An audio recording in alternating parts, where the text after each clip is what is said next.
remember a lot of times when you had to work, you had to hurry up home, you had to hurry pick them up from the daycare, it was stressed, you had to hurry up and make dinner, you had to do all this, you had to take them from diapers to walking, from walking to elementary, from elementary to middle school, from middle school to high school. Each point in that child's life is a phase, and it affects the whole family unit of how we interact with all the different changes. Okay, a mother's will is one of the strongest bonds known to human. She will survive. She will demonstrate the human capacity of survival for her children, which creates opportunity. Same thing for a father in relation to his children. He will make the decision to want more for his children and lead the family even all the way to a different country, wanting more and looking for the land of opportunity. Not only will he look, he will make the journey. He will uproot the family for a better life. His thought processes are, I don't want my children to go through what I went through. So he listens to other people, he looks for information, he makes a decision, and the family now pivots to a land of opportunity, a geographical change to uproot the family in search of survival, which was led by one thing. It was a spark at first. And then next thing became desire, the desire to want more for his children. He makes a decision to pivot, and this will now become the family's new normal. So a lot of decisions that we have to make right now can look like this. They can look like what is the new normal, and they can feel like this. But this is a brave father and a brave mother. This is a very brave mother, and she dug so deep inside herself to a mother's will, which is one of the strongest bonds that a human being will ever know. Her love for her children, one of the deepest bonds that a man will ever know. His love and the survival of his gene pool, the survival of his children, the survival of his lineage. And that's the reason why my grandson with me, because I love this little young man, and he has to be nurtured. Every child has to be nurtured. Every child deserves to be nurtured. And so the podcast today is also around change in our minds.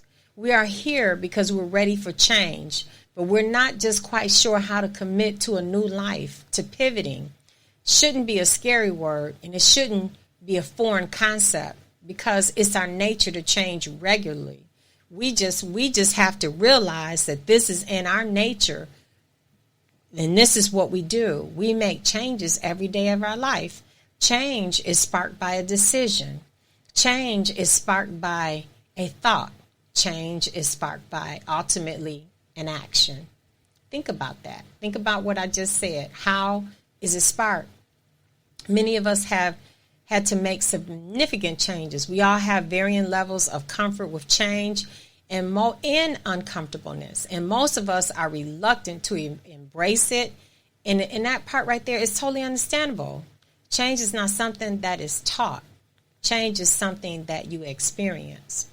In person, dependent, and pivoting your life is just a byproduct of all the events and things leading up to that point.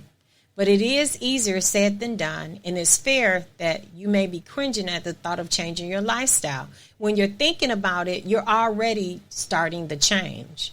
You just don't realize it. When you're thinking about something, it's a thought. We sometimes must open our eyes to the concept of change. Let's look at the different phases of changes. It may be hard. It's impossible to be a reality, or is it just a thought? We will then tell ourselves, why is it hard? And you struggle with it. That's number one. Our mind comes back with a counter, and that counter thought starts to explore the multitude of benefits that come along with a life pivot, a new perspective. Like, what if I did do this? If I moved here, well, maybe I can make this happen. And I looked over here, and in this state, they have more opportunities for this, and that. Or if I take this job and I'm asked to go to a different place, well, these are more benefits that I have there than I would have there than I have where I'm already at.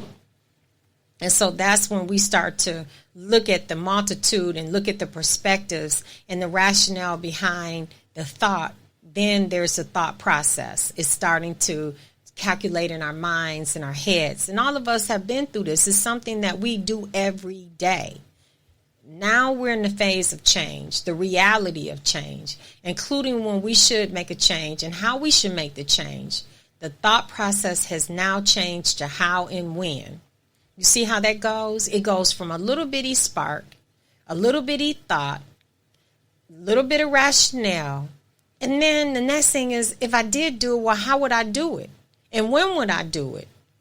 That's the next thing. This now becomes our new reality because now you're thinking about how to do it. And those thought processes keep popping up. And they're going to continue to pop up. And so let's go explore a little bit deeper into the part of the pivoting, because before you pivot, you have to think of what I just went over with you, change. What is change?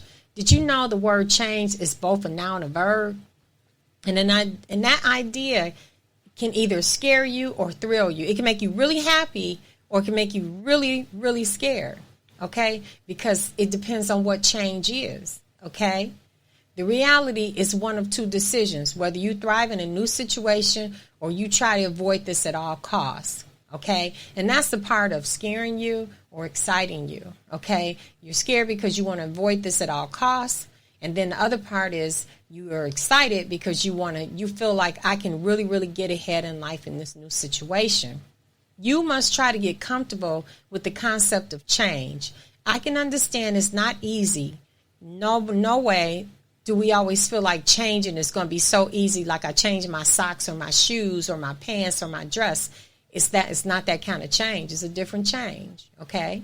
Why? Because it's not going away anytime soon. When you need to make a decision based around change, it's going to keep coming back to you. And if you just choose to ignore it, then it can become a problem because it's going to come back, so you have to deal with it. It would be better to embrace how to change your life gracefully and strategically. This leads to managing the stress of change, because now we're looking at, I'm so stressed out. I need to make this decision. I'm not sure when I want to make this decision. So you have to understand how to deal with the stress of change. You have to understand change means the act of instance or making of a different something, of becoming. Okay. I always call it, when they say to something, I call it becoming. This is your new becoming. That seems pretty hard to define. You are right. By its very nature, change is hard to characterize because change is always changing. And it's true. Change. Okay, let's back up. Why is change always changing? Has anyone ever said that to you? Change is always changing. Period. It never stops. And that's what I just said. We're always evolving as human beings. And that's actually mind-blowing. When you really think about change is always changing. This is exactly why so many people fear change. It's the unknown, and most humans aren't comfortable with the unknown. In the context of your life, change is broken down into different stages. It's not instantaneous, nor is it experienced the same way. Every person takes it differently. Everybody understands it differently. What does it mean to you?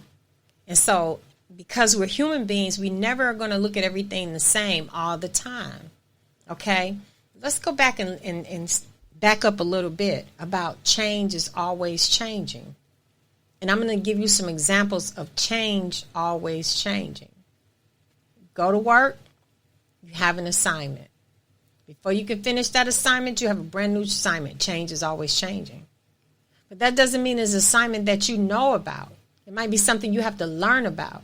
So this is a new skill set. So change is always changing. So your skill sets are always changing. Say, for instance, that you go home one day, you see a recipe on TV, you want to learn that recipe, you heard about that recipe. So now change is always changing because now you have a new skill set within this recipe that you didn't have yesterday. Change is always changing. You go outside, you get in your car doesn't start, you have to do whatever needs to be done to get the car to start. Okay, so you might have to call a tow truck, you might have to go to the dealer. Within all of these instances that whatever's going on with your car, 9 times out of 10 is not always going to be something that happened before. So you're learning something new about this car because change is always changing. You know how your car sounds when it starts up. You know how your car doesn't sound when it starts up. So, oh, wow, that's a new sound. I didn't hear that a couple of days ago. Maybe it's time to take it in for service. So everything around you is always changing because it's the art of evolution. And you are in evolution because you're a human being on the earth, or wherever you are, you're a human being.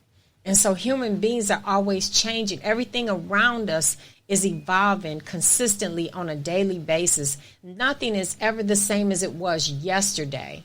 Nothing can be the same because the earth is always moving. And that's something you have to think about. Go into the science and read about it. The earth is always, and we're going to talk about that a little bit later. I'm just kind of getting into it, like really getting into it. And so in order for us to humanize this, let's talk about the 5 stages to successful behavior of change. There's 5 stages, and I went through some of them, but let's go through them all. Pre-contemplation, that's the thought. In the first stage of change or pivoting your life, you're in denial. You do not think you need to make a change, or you're not really prepared to make one. You got to decide, I don't need to make this change, or I'm not prepared to make this yet. This one is referred to as denial, but it's going to keep coming up. It's going to keep creeping back. Next stage is contemplation. This stage is when you decide something needs to change. You may not necessarily be ready for the change, but you know something needs to be different. You know you don't want to deal with it anymore. It could be a relationship. I'm tired of hurting. I'm tired of going through changes. More times than not, I'm upset. The contemplation stage is when you realize you need to take on this challenge on your own. You realize there's a problem which has to be addressed. You're tired of going through stuff. You're tired of going through changes. It could be a lot of different ways, but this is contemplation. I dealt with that with a young lady yesterday about contemplation and helping her through it. And so this contemplation is one of the hardest stages of change, because you know you need to do something, but you might not necessarily know what to do, but you know you need to do something. So the thought is almost an action. It's becoming an action. Next thing is preparation. At this point, you not only acknowledge that you want to make a change, but you've also decided this is it. I'm not doing this anymore. I'm not dealing with this anymore. I am going to do something about it. You may not have a game plan for how you want to make the changes, but you know you want to do something about it. But you're committed to pivoting. So you begin to start getting information together, looking at knowledge. And these are part of the steps of change. This pre-preparation, you're not there yet. You're seeking the knowledge.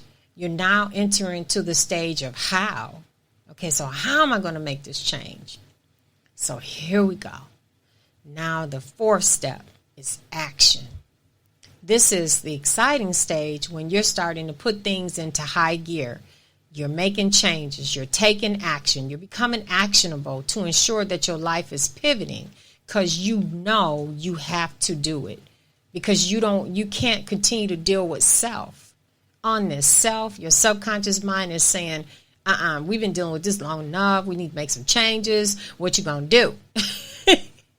You're really on the path to success. You really are. You are starting behavioral changes. You're becoming actionable. You're implementing your plan. You're committed to your plan. Whatever your plan is, you're committed to making this plan happen. And so you're now in a space of committing time and expending energy into the plan. And guess what? You are now actionable. When you're committed to making time for the plan and you're also putting energy into the plan, that means you're actionable. So now you just became actionable in your plan. Okay? And this is more of the steps of change. So there's 1, 2, 3, 4. And then the last thing that you actually going to go through in change is maintenance. You just went through all this work. I'm going to give you some examples. Just went through this stage is often underappreciated, but it's the most important part of change because it's the success of your lifestyle. In order to keep these things afloat, you need to keep up with the change you've implemented in your life. Not just you saying, okay, I got that out of the way. No, you need to nurture the change. You need to make sure you take care of the